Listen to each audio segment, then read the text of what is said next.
What if I told you that one habit is secretly slowing down your English fluency every single day? It's not your grammar, it's not your vocabulary, and it's not your pronunciation. It is translation. If you want to speak English faster, understand native speakers better, and sound more natural, you must learn to stop translating and start thinking in English. In this video, I will show you exactly how to do it. Hello everyone, and welcome back. I am Mr. Ahmed Mohamed, and today I'd like to share a lesson that can help you stop translating everything from English into your native language and start thinking directly in English. Let's begin with an important question. Why is translating everything into your native language a problem? Imagine you are having a conversation, participating in a class discussion, attending a meeting, or asking a question during a presentation. In these situations, you need to understand information quickly and respond naturally. If you first listen in English, then translate the message into your native language, think of your response, and finally translate it back into English, your brain has to do a lot of extra work. Even if your English is strong, this process takes time. As a result, you may struggle to keep up with natural conversations because native speakers often speak quickly and expect immediate responses. But why does this happen? The problem often starts with the way we learn languages. When we begin learning English, we usually learn through translation. For example, we learn that one English word equals one word in our native language. This method is useful at the beginning because it helps you build up vocabulary. However, as we become more advanced, translation can become a habit that slows us down. Many learners discover this when they try to communicate with native speakers. They may recognize some words, but they still struggle to understand and respond because they are constantly translating in their minds. If this sounds familiar, don't worry. There are ways to overcome it. Now I will begin with tip number 1. Okay, tip 1. Start small. Thinking in English is like eating a large meal. You don't eat everything at once. You take small bites and digest them gradually. The same idea applies to language learning. Choose simple daily activities and do them in English. For example, when you go for a walk, prepare breakfast, organize your room, or check your schedule. Try describing what you are doing in English.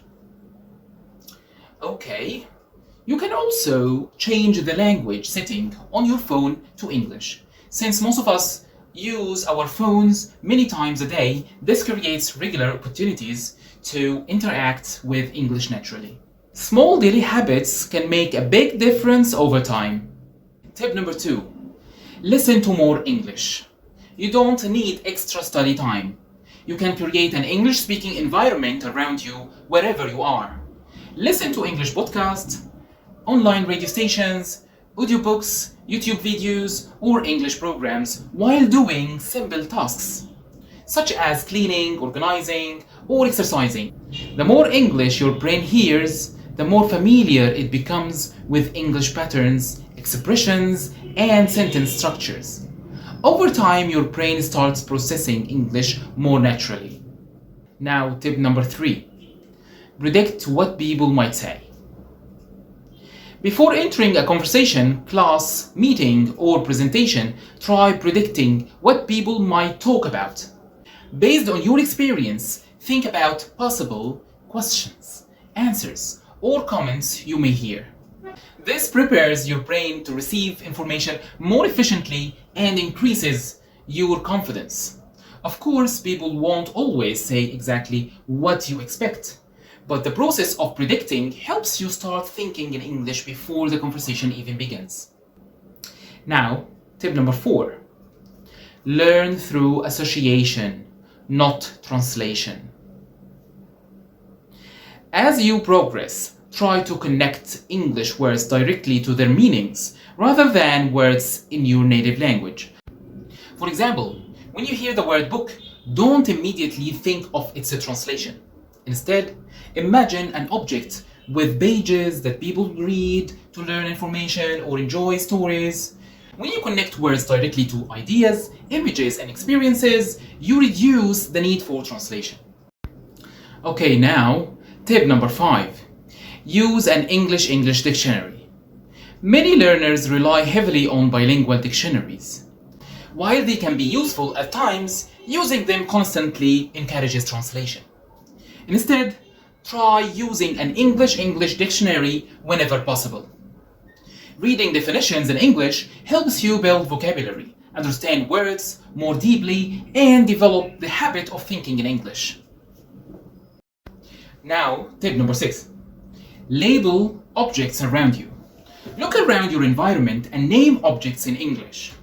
You can do this mentally or write labels on sticky notes and place them on everyday items. For example, the door, window, chair, table, computer, notebook. This simple activity helps your brain connect English words directly with real objects rather than translation. It is especially useful for beginner and intermediate learners, but learners at any level can benefit from it. Tip number 7. Talk to yourself in English. One of the most effective ways to develop thinking in English is to speak to yourself.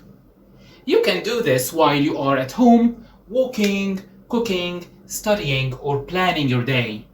Asking yourself simple questions such as, what am I going to do today? What should I eat for lunch?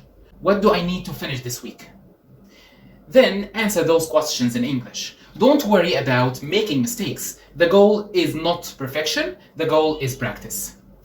If you are unsure about a grammar point or vocabulary item, make a note of it and check it later with your teacher, a dictionary, or an online resource. Another enjoyable way to practice is singing along to English songs. This helps improve pronunciation, rhythm, vocabulary, and fluency while making learning more enjoyable. Okay.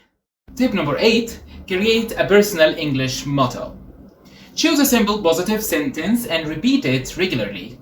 For example, I am improving my English every day. I can communicate confidently in English. Every day I become a better English speaker. Repeating positive phrases helps you develop the habit of thinking in English automatically. It also increases motivation and confidence. Okay, this is the final tip today.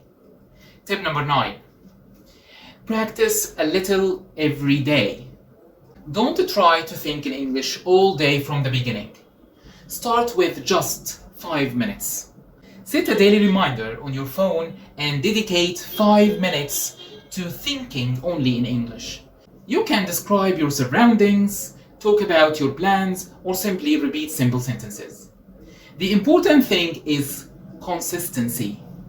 A few minutes every day is much more effective than a long practice session once a month.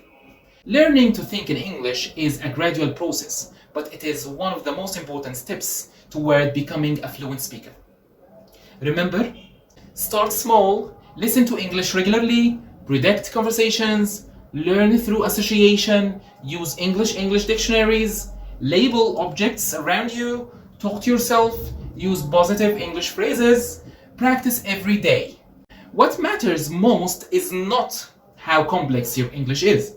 What matters is that you begin and continue practicing consistently. With time and regular effort, thinking in English will become more natural and your confidence will grow significantly. Thank you for joining me today. I am Mr. Ahmed Mohamed and I wish all of my students around the world success on their English learning journey. Keep learning, keep practicing. If you have any questions, don't hesitate to ask in the comments below. See you next time, inshallah. Goodbye.